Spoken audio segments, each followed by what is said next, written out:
अंतिम सत्र सांस्कृतिक कार्यक्रम में मैं पूजा तेजस वेलानी हार्दिक स्वागत एवं अभिनंदन करती हूँ।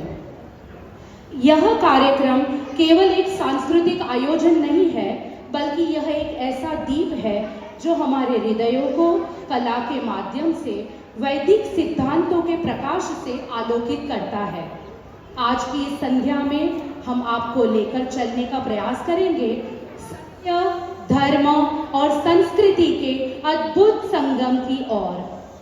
आर्य समाज का आधार वेद है और वेदों के सत्य को हमारे जीवन का मार्गदर्शन बनाने के लिए आर्य समाज के 10 नियम बनाए गए हैं। इन नियमों को हमारे बीच प्रस्तुत करने आ रहे हैं हमारे छोटे छोटे बच्चे। आइए सुनते हैं उन्हें।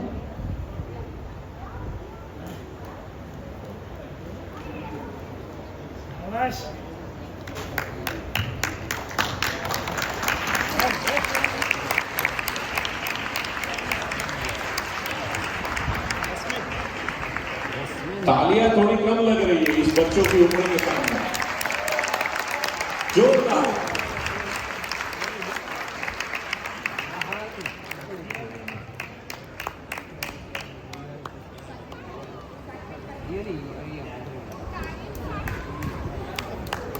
हेलो।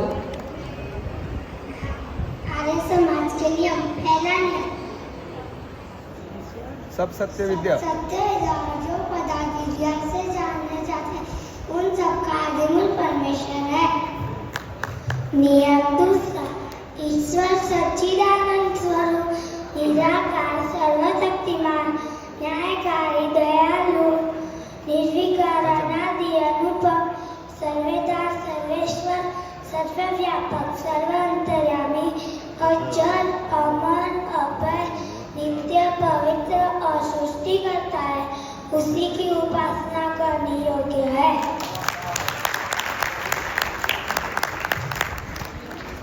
नियम तीसरा,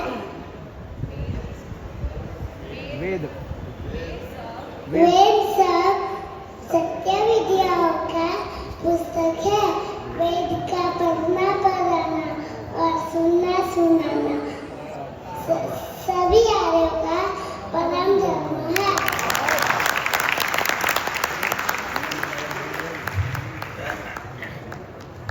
नियम चौथा, सत्य को ग्रहण करने और असत्य को छोड़ने में सर्वदा उदार रहना चाहिए। पांचवा नियम, सबका धर्मानुसार अर्थात सत्य और असत्य को विचार करके करने चाहिए। छठवां नियम, संसार का उपकार करना इस समाज का मुख्य उद्देश्य है, अर्थात शारीरिक आत्मिक और सामाजिक उन्नति करना।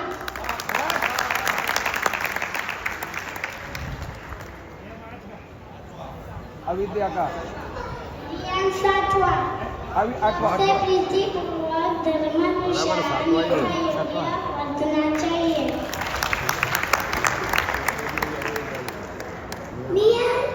नियम आठवां, अविद्या का नाश और विद्या की वृद्धि करनी चाहिए।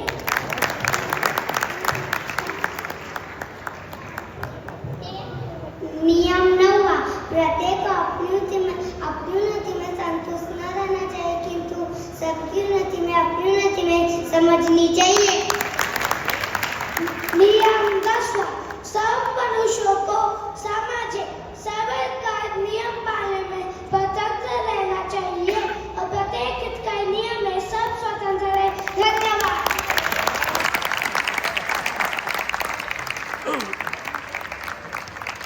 बहुत ही सुंदर। ये छोटे छोटे बच्चों ने अपनी थोड़ी सी चंचलता और अपने ज्ञान का आपके सामने प्रदर्शन किया और बहुत अच्छे से नियमों को हमें सुनाया। यह नियम जीवन जीने की कला है। सत्य का पालन, धर्म का मान, इन नियमों से बनेगा जीवन महान। आइए अब आगे बढ़ते हैं अगली प्रस्तुति की ओर। साहित्य और नृत्य जब वेदों के ज्ञान से जुड़ते हैं तब वे केवल कला नहीं बल्कि एक संदेश बन जाते हैं। अब हम आपके सामने प्रस्तुत करने जा रहे हैं ऐसी ही एक संदेश को जो हमें वेदों में वर्णित सच्चे ईश्वर का स्वरूप बताता है। संगीत की धारा में बहेगा विचार, नृत्य में दिखेगा परमात्मा का साक्षात्कार।